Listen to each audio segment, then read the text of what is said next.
For the community now, a day in history will be commemorated this Friday. This year marks the 71st anniversary of the Battle of the Iwo Jima during World War II. Andy Atkinson with the Marine Military Academy joins us now with more. And history, this is your niche. Of course, you teach it, so you know everything about it. And, you know, people like myself are maybe not very familiar with the significance of the Iwo Jima battle. Yes, yes. And that's why we throw a parade every single year in their honor. Basically, let's go back to World War II. 71 years ago, the United States was involved in World War II. And in the Pacific, we wanted to take control of the island of Iwo Jima because, truthfully, we could attack Japan by air. We could strike them by air, and that's why we wanted to take control of it. So on February 19th, 1945, 110,000 Marines landed on the island of Iwo Jima to take control of it. And that's exactly what we did.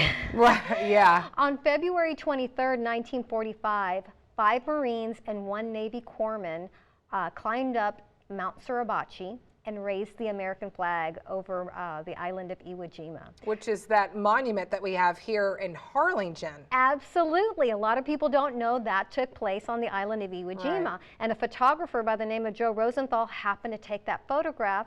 It became famous not just in the United States but around the world. And it inspired Dr. Felix de Weldon to create that magnificent statue that you can see right here in Harlingen. Which is so great. You know, why does Harlingen have the privilege of having some kind of monument like that? I am glad you asked.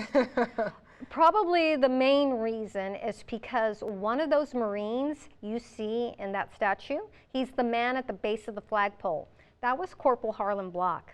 And Corporal Harlan Block was from Weslaco, Texas. Wow. That's great. That's such a great story. And of course, you know, this is why you have this parade every year. And it's going to be on Friday, of course, the anniversary. And let's just talk about some things that people will get to see when they go. Sure.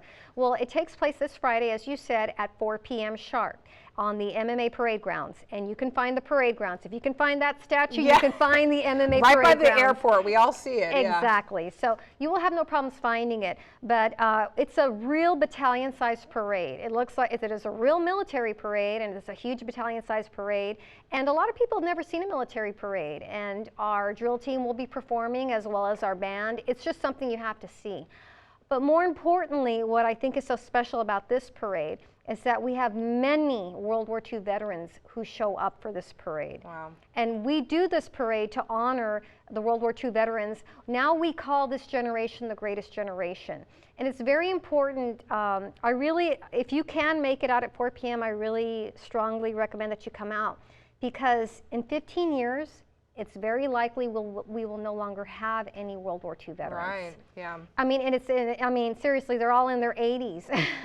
Yeah. So some are further along than others, but it's quite possible in 15 years we won't have them anymore. Yeah. So now is the time to honor them. And we have Iwo Jima survivors who come from all over the valley. Some come from around the state for this event. And they'll be there at 4 o'clock for the free event. And thank you so much, Andy, for giving us a little history lesson Well, today. thank you for having me.